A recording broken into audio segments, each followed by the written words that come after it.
प्रश्न क्रमांक 11 पहा। बघा या ठिकाणी गटात न बसणारी आकृती आपल्याला शोधायची। तर या ठिकाणी गटात न बसणारी आकृती पर्याय क्रमांक 4 आहे। कारण बघा या ठिकाणी काय तर रेषा आहेत, या ठिकाणी पण काय रेषा आहेत, या ठिकाणी पण रेषा आहेत, पण आकृती क्रमांक 4 ला काय फक्त याच ठिकाणी रेषा आहे।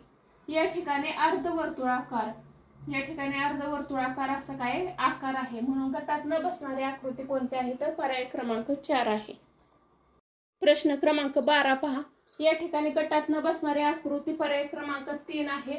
या ठिकाणी बघा प्लसचं चिन्ह दिलेलं आहे, या ठिकाणी वर्तुळ दिलंय, या ठिकाणी त्रिकोण दिलेलं आहे। तर हे जे प्लसचं चिन्ह आहे ते काय झालेलं आहे, एक घर सोडून दुसऱ्या घरात गेलेलं आहे। बघा या ठिकाणी काय झालेलं आहे, दुसऱ्या घरात गेलेलं आहे।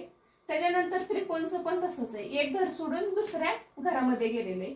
परत वर्तुळचं पण तसंच आहे, एक घर सोडून या ठिकाणी, हे घर सोडून या ठिकाणी आलेले आहे।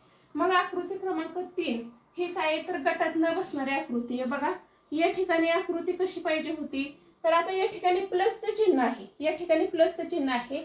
मग ह्या ठिकाणची जागा सोडून ह्या ठिकाणी काय पाहिजे होती, प्लसचं चिन्ह पाहिजे होतं।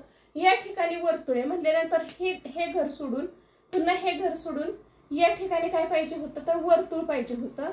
त्याच्यानंतर त्रिकोण, आता त्रिकोण मध्ये काय तर हे एक घर सोडून ह्या ठिकाणी काय पाहिजे होतं तर त्रिकोण पाहिजे होता।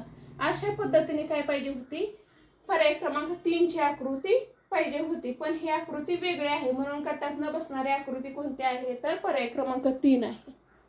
प्रश्न क्रमांक 13 पहा। बघा आकृतीचं निरीक्षण केल्यानंतर गटात न बसणारी आकृती आपल्याला शोधायची। या ठिकाणी 2 वर्तुळ आहेत, एक चौकोन आहे। आकृती क्रमांक 2 मध्ये पण काय तर 2 चौकोन आणि 1 वर्तुळ आहे। आकृती क्रमांक 3 मध्ये बघा 2 वर्तुळ 1 चौकोन आहे। आकृती क्रमांक 4 मध्ये 2 वर्तुळ 1 चौकोन आहे। म्हणजे गटात न बसणारी आकृती कोणती तर पर्याय क्रमांक 2 आहे।